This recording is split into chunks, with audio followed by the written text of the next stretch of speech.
So here we are at the beginning of our evaluation of 18 different scores, 18 different entries to the Ravel challenge, the orchestration challenge number 1. And we're starting off, I think, very fittingly, even though this is just alphabetical order. We're starting off with an arrangement by Gordon Francis Blaney Jr., who has actually been doing quick evaluations of each score. Part of it is just helping me with organizing things, and part of it is also, sort of polishing his skills as a quite talented teacher. And yeah, he really did help me a lot, and along with another member, this time of the Facebook group, which should not go unmentioned, and that is Nicholas Kingman. So between the two, Gordon and Nicholas, there was just a lot of feedback and a lot of help to different composers and to different entries, and they did a lot of work. So applause meter. So anyhow, I'm really happy to be starting with Gordon's score, and I've looked through this score quite a few times and also listened to the mock-up on my Note Performer sounds. So let's have a listen to that, and then we will jump into a bit of analysis, a bit of commentary.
So that is just a really, really fun score. And there are a few things I'm going to just say right off the bat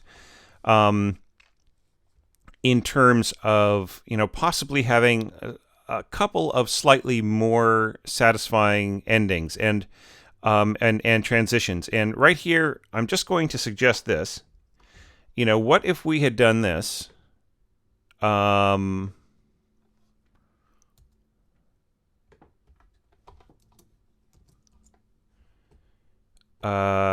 Let's try this out, okay? We'll take it from right here.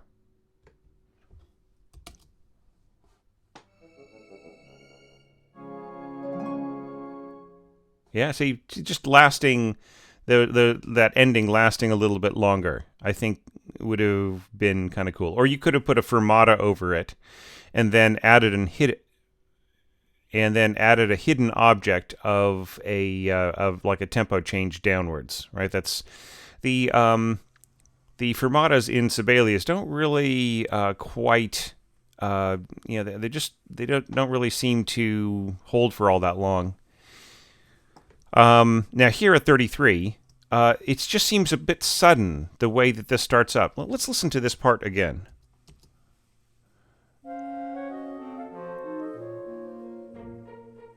Right? See, it just seems like it's coming in just a little.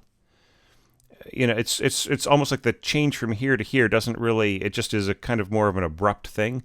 What if we were to move it back? Let's see what happens.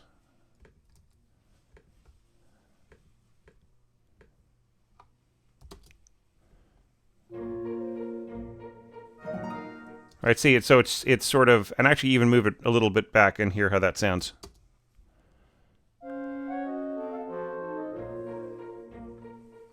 Right, see that way the phrase ends on the beginning of the next part rather than coming in between.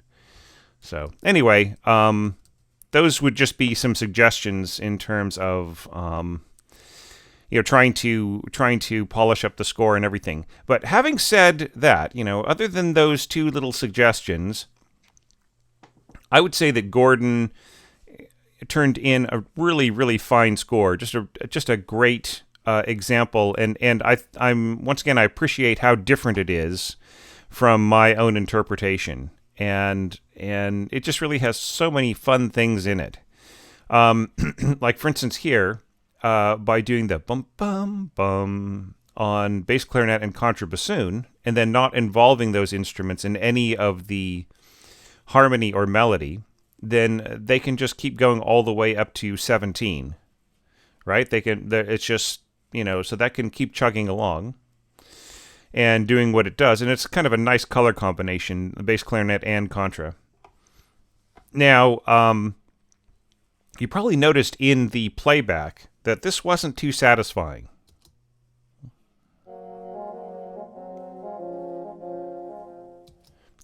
As if like the harmonization by the second bassoon was somewhat clouding the first bassoon, and that is a slight risk, but not a huge risk. Okay, it's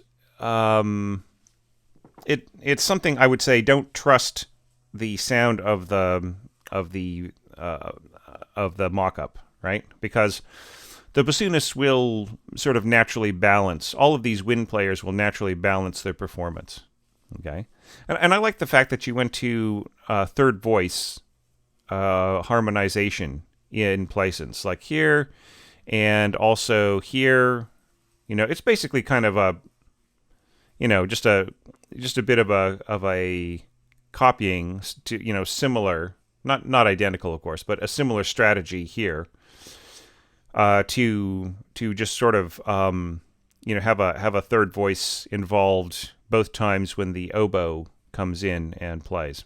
Okay, so that was just really fun, and I also like the dark quality of bassoon, then clarinet, and then just slowly getting lighter and so on, then clarinet, flute, oboe, and back to clarinet.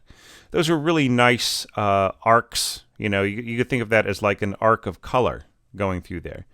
Now, the addition of harp and just an occasional accent by timpani, that was very, very cool. And it was a really great way of transitioning between different phrases, right? It really tied things together well. Just very quality orchestration.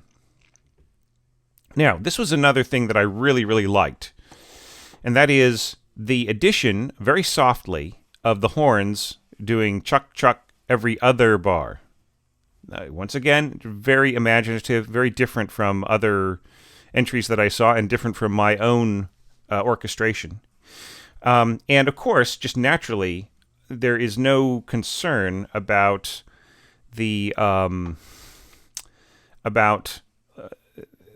melody line being overwhelmed by anything else that's going on, despite the fact that we are dealing with F trumpet harmonizing below and trombones and bass trombone, right? Because we've got our lead line in first trumpet and first trombone. And the only critique that I would make here is that it just really does seem to get a little muddy getting towards the end of the phrase. Now, a good trombone player will know how to bring that out, but still, with the darkness of the trombones supporting, it will tend to sort of drag down the sound there. So here's a place where I think that like bassoons might be, or like say second clarinet and bass clarinet might lighten this enough to where the trombone wouldn't just kind of coalesce into a more inert kind of a texture towards the end. Okay, and this was very, very nice. and it was just really well thought out, connecting this together to going to the A2 trumpets. Now, once again, this does push, in both instances, it does push the sound of this lower and lower, right?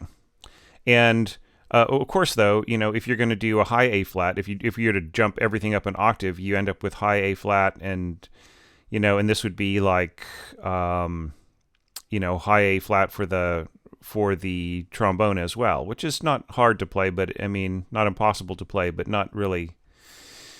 It's not really like a P dynamic kind of a note. Okay, but still, other than that critique of things getting a little cloudy, a little murky, with the accompaniment being so low. Once again, bassoons or bass clarinet plus second clarinet would probably clear that up. But then, then you've got other things going on, right? And both times the strategy. And by the way, nice balance throughout here. I just really feel that was really well thought out. And of course, Gordon was thinking about balance in all of the scores because that was part of his job in helping me organize these entries.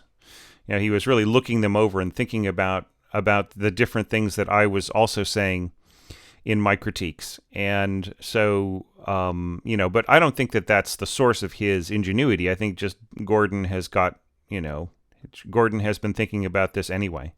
Now, this was a nice idea right here, and that is trombones and bass trombone in 3-part harmony, an octave lower than English horn and oboes in sort of 3 parts.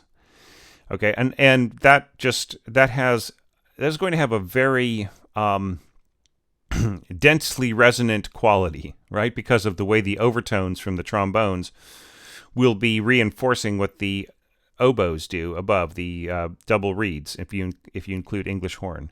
So it is a good way to build up a texture. Now, the only critique that I would say here is that I feel that the Appassionato could have been built towards a little bit more cohesively, right? Just that it just suddenly seems to come out of nowhere. Once again, a more abrupt transition from this boop, boop, boop, boop, boop, boop, boop, boop, boop, boop. And what leads there is harp and the upper strings.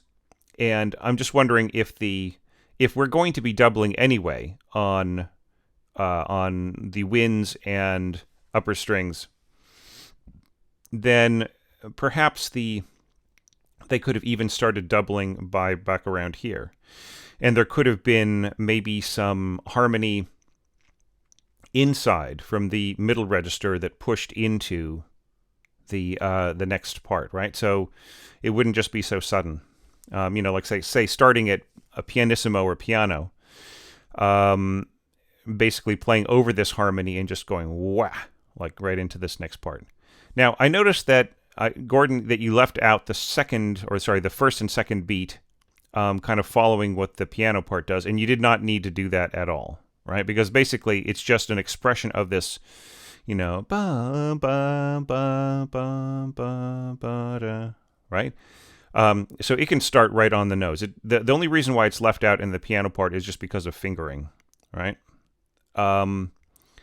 So yeah, and then and the other thing I would say is, like, you could have added a little bit, maybe had the F trumpets continue on, and maybe bass trombone help to push at this line. Actually, the bass line was really, really strong here, I would say. And, just because of the way everything was set up. But I just think more of a color mixture. And also coming out of it, it's also a fairly abrupt transition to the strings in terms of tone weight, right? So if the diminuendo was here, right, rather than just dropping off and suddenly going from fortissimo diminuendo to mezzo forte, right, it's less clean of a transition the way that you've scored it. So I would say diminuendo before the bar at 61, and then coming in here, you can actually the diminuendo is fast enough, you can actually even come in at mezzo forte here, right? So it's just a choice, aesthetic choice. Yeah, and even though we have, gone into a cool down, no need to neglect good bowing practice, right? So this is understandably, the phrasing here is understandably like not slurred necessarily, dun dun dun dun dun dun dun dun. But when you get down to these softer dynamics, I think you can start putting in some more slurs. Dun dun dun dun dun dun. Up, down, up, down, up, down, up, down, up, down. Right. And then violas here. That was kind of cool. Same comments. Okay, and then back to your strategies from the beginning. They are working great.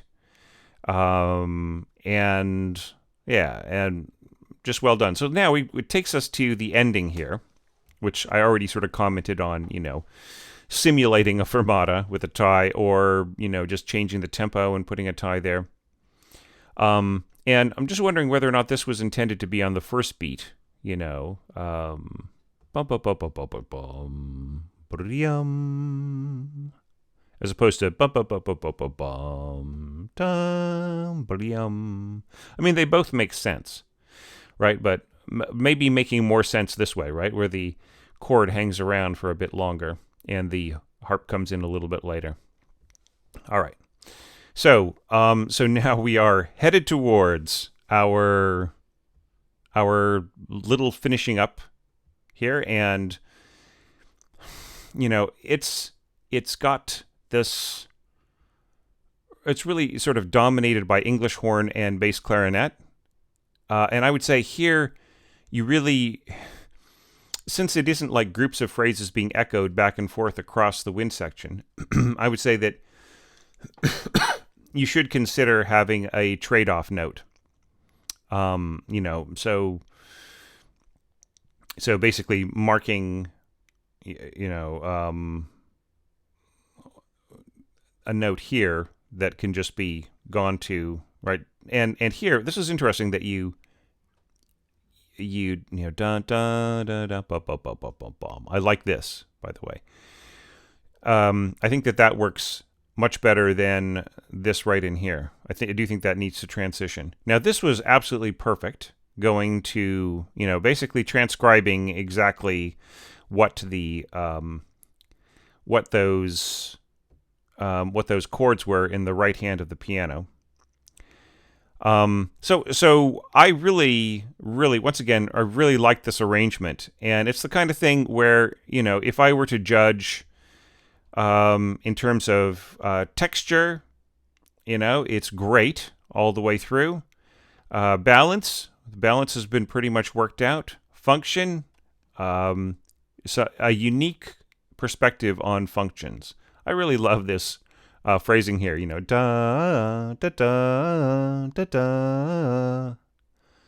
That is just really awesome. Just a really, really good strategy in there. Although, there were a couple of places where, I just sort of wonder if, just whether the bowing could have been a little bit better in the cool down, right? So, and now in terms of like preparedness, I think maybe an afternoon of editing and then part extraction, and this would be ready for the stands, right? I think in terms of preparation, it's really pretty close to being what it needs to be. Okay, so really great work, Gordon. I really enjoyed this score, and it's a fitting start to this round, this very last round of orchestration evaluations by me of our Patreon entries, which were, all had something very, very cool about them, and taught me some stuff as well. So thanks again. Now on to score number 2.